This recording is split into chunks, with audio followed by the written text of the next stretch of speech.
ತಾವರಗೆರೆ ಪಟ್ಟಣದಲ್ಲಿ ಭೀಮಾ ಕೋರೆಗಾಂವ್ ವಿಜಯೋತ್ಸವ ದಿನಾಚರಣೆ. ಕುಷ್ಟಗಿ ತಾಲೂಕಿನ ತಾವರಗೆರೆ ಪಟ್ಟಣದಲ್ಲಿ ಇಂದು ಭೀಮಾ ಕೋರೆಗಾಂವ್ ವಿಜಯೋತ್ಸವ ದಿನವನ್ನು ಅಂಬೇಡ್ಕರ್ ಸೇವಾ ಸಮಿತಿ, ಬುದ್ಧ ವಿಹಾರ ತಾವರಗೆರೆ ಹಾಗೂ ಮಾನವ ಬಂಧುತ್ವ ವೇದಿಕೆ ಕುಷ್ಟಗಿ ಘಟಕದ ವತಿಯಿಂದ ಅಂಬೇಡ್ಕರ್ ಅವರ ಪುತ್ಥಳಿಗೆ ಮಾಲಾರ್ಪಣೆ ಮಾಡುವ ಮೂಲಕ ಭೀಮಾ ಕೋರೆಗಾಂವ್ ವಿಜಯೋತ್ಸವ ದಿನವನ್ನು ಆಚರಿಸಲಾಯಿತು. ಬೌದ್ಧ ವಿಹಾರ ತಾವರಗೆರೆ ಅಧ್ಯಯನ ಕೇಂದ್ರದ ಡಾ ಯರ್ರಿಸ್ವಾಮಿ ಮಾತನಾಡುತ್ತಾ, ಸಮಾನತೆ ಮತ್ತು ಸ್ವಾಭಿಮಾನದ ಅವರ ಸಂಕೇತ ಭೀಮಾ ಕೋರೆಗಾಂವ್ 808ನೇ ವಿಜಯೋತ್ಸವ 1818ರ ಜನವರಿ 1ರಂದು ನಡೆದ ಭೀಮಾ ಕೋರೆಗಾಂವ್ನ ಐತಿಹಾಸಿಕ ವಿಜಯವು ಕೇವಲ ಒಂದು ಯುದ್ಧದ ಗೆಲುವಲ್ಲ, ಅದು ಶತಶತಮಾನಗಳ ಅವಮಾನ, ಅನ್ಯಾಯ ಮತ್ತು ದಮನದ ವಿರುದ್ಧ ಸ್ವಾಭಿಮಾನದಿಂದ ಎದ್ದು ನಿಂತು ಹೋರಾಡಿದ 500 ಮಹರ್ ಸೈನಿಕರ ಅಸಾಧಾರಣ ಸಾಹಸ ಗಾಥೆಯಾಗಿದೆ. ಸಮಾನತೆ, ಗೌರವ ಮತ್ತು ನ್ಯಾಯದ ಮೌಲ್ಯಗಳನ್ನು ಸಾರಿದ ಆ ಶೌರ್ಯ ಹಾಗೂ ತ್ಯಾಗವನ್ನು ಗೌರವದಿಂದ ಸ್ಮರಿಸೋಣ ಎಂದರು.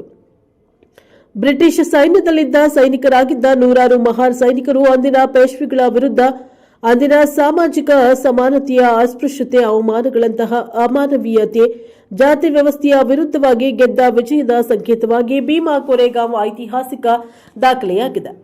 ಮಹಾನ್ ಸೈನಿಕರ ತ್ಯಾಗ, ಶೌರ್ಯ, ಕೆಚ್ಚೆದೆಯ ಹೋರಾಟಗಾರರಿಗೆ ಗೌರವ ಸಲ್ಲಿಸಲು ಬ್ರಿಟಿಷರು 65 ಅಡಿಯ ವಿಜಯ ಸ್ತಂಭವನ್ನು ನಿರ್ಮಿಸಿದ್ದಾರೆ. ಅದರಲ್ಲಿ 50ಕ್ಕೂ ಮಹಾನ್ ಸೈನಿಕರ ಹೆಸರುಗಳನ್ನು ಕೆತ್ತಲಾಗಿದೆ.